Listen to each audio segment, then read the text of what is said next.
is to get back to the word and submit to the word of God and let the authority of the word of God take absolute charge, absolute overwhelming point in your life, and then come outside and face anything with the same authority. They will bow, because the authority that overwhelms you creates around you a force field. Creates around you a force field. Demons, devils, or whatever they call them, they submit themselves to the authority of Jesus upon you. Not because your name is loud. And you don't have to call the name of Jesus before they submit, if the authority of Jesus is upon you.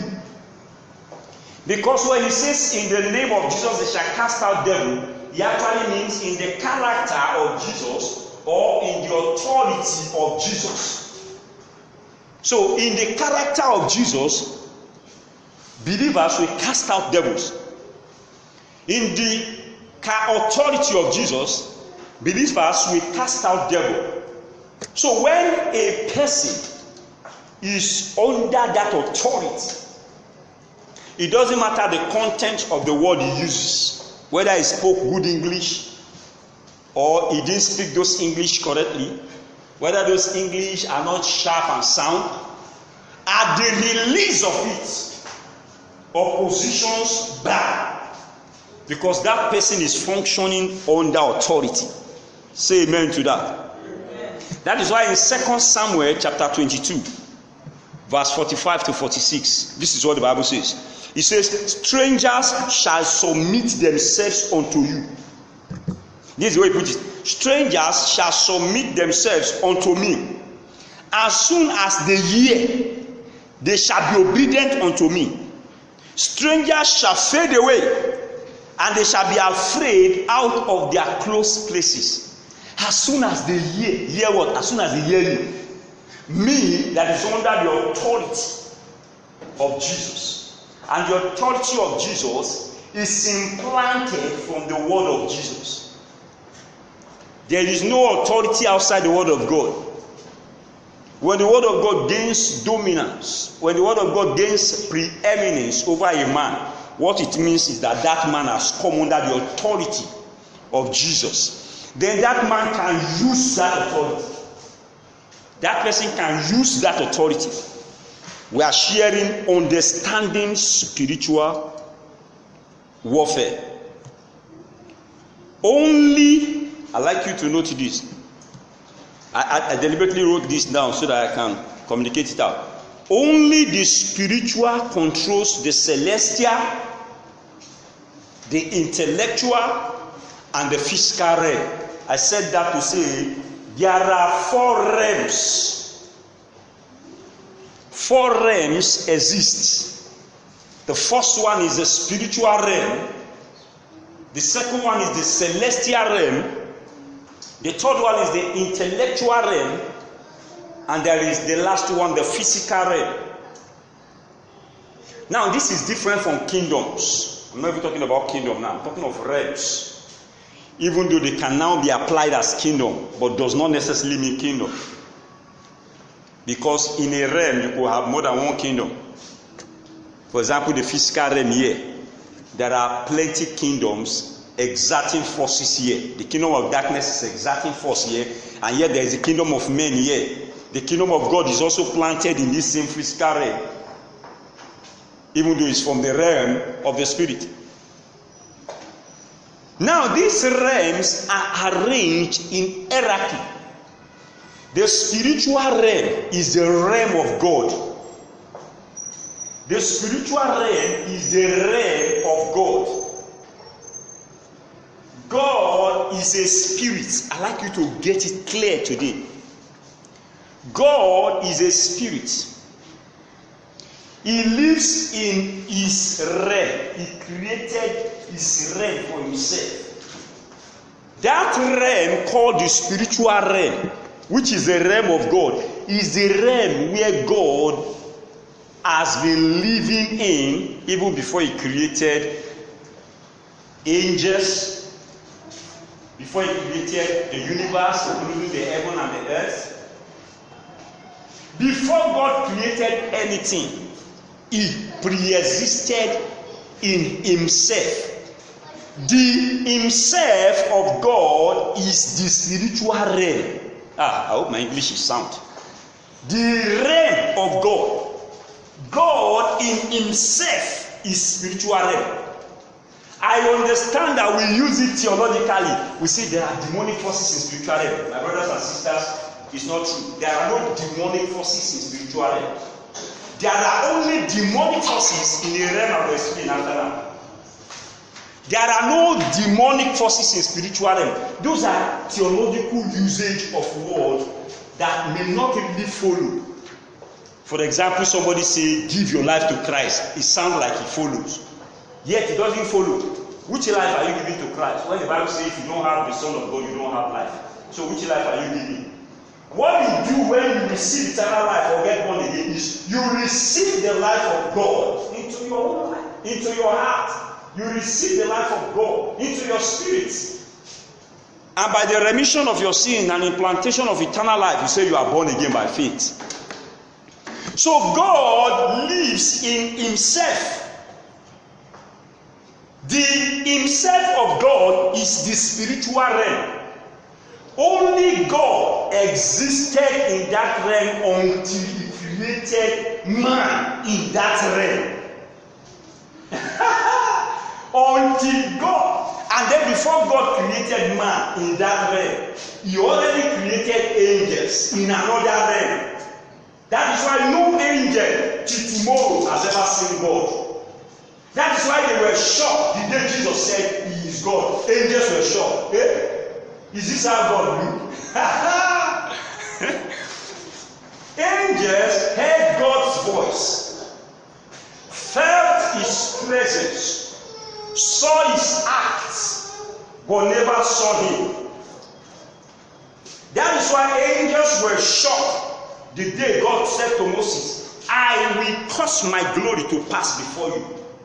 I know people pick out that word and say, Moses said, show me your face. He said, no, you will see my back. And then they were not careful to also note that his back is the representation of his goodness. Because the Bible says, and God hid Moses in the cleft of the rock and caused his glory, meaning his back is his glory, caused his glory to pass before Moses.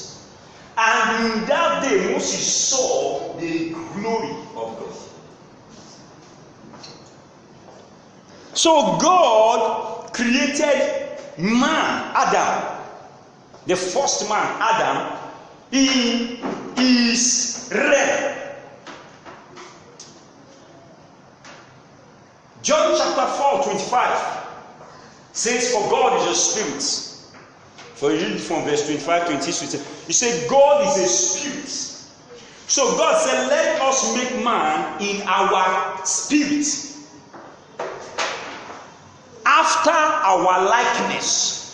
They should resemble us the way we do things. How was he doing things? He was speaking. So he said, let us make spirits that talk.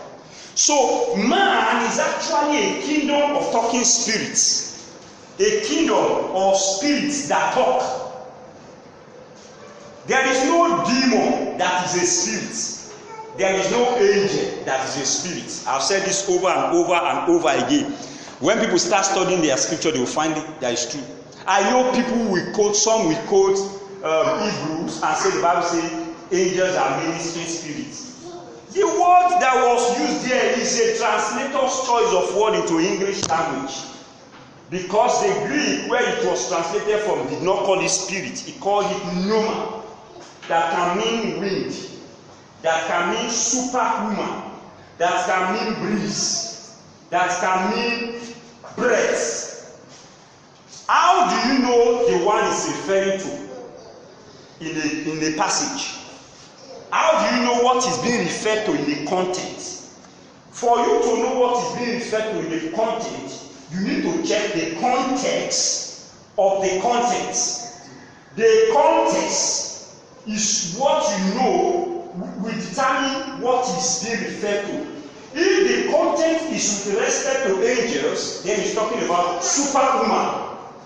If the content is with respect to the Spirit of God, then he's talking about the breath of God or the breeze of God or spirit.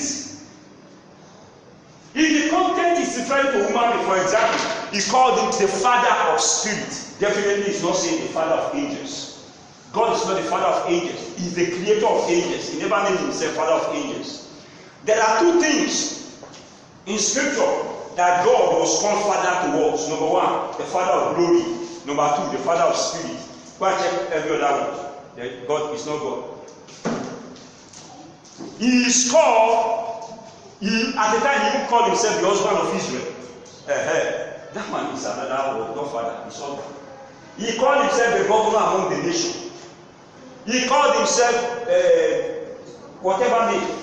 But when he came to father, in a place where he said, if I be your father, where is my honor? It will say the father of what it is referring to. So it will be referring to the father of spirit or the father of glory. So God created spirit in his realm. That is the only spirit that is in the class of God, and it is man. And that is where the theory and the doctrine of man being a singular being, that's where it came out. That's where it came out from. Man is not a tripartite being. Man is not body, soul, and spirit. Man is a spirit because man is in the image of God. God is not a body, soul, and spirit. God is a spirit. Genesis chapter 1 verse 26. Let us make man in our selem, after our demutes. Let us make man in our phantom, in our ghost, in our spirit, in our apparition, in the way we look. That people feel us, hear us, sense us, yet they can't see us. I don't know whether you get the language. The way people feel it, sense it, can even perceive it, yet they can't see a structure to say this is God. Say, let us make man that way. But let that same man have our ability. Let that same man be able to talk. Because everything we do in our ability is through talking.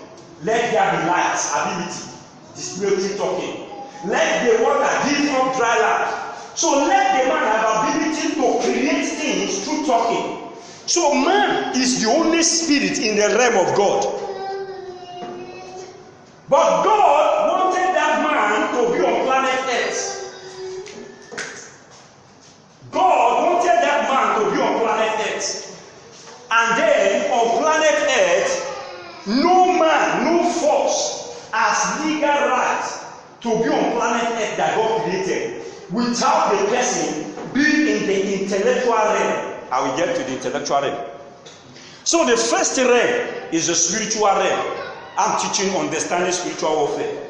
These are the kind of things that if you understand, you will be at a position of rest and take and win spiritual warfare. Hallelujah. Hallelujah. Praise God. Hallelujah. Praise God. Praise God.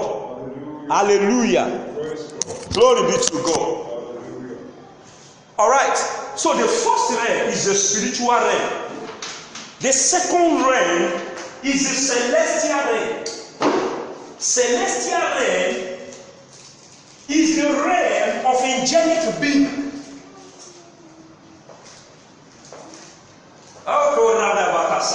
Maybe I should go back again. Just before I continue. The spiritual realm is the realm of God. And that realm is located inside God. Yadabu Shataya. That realm is not located anywhere on earth or in heaven. That is why heaven and earth will pass away. That realm will still remain. When God created the new heaven and earth, in the process of creating, in the process of bringing the new heaven and earth to be, after he would have cast sinners into hell, he would have cast death and hell into the lake of fire, and he would have cast the devil and all sinners in the lake of fire. He will be there with his righteous saints and with his holy angels. And then he will burn the heaven and the earth away. Where would the holy angels the saints and God be. They will be inside God, where God has always been before He created the heaven and the earth. That one is called the realm of God is God. The realm of God is God, meaning God lives in Himself.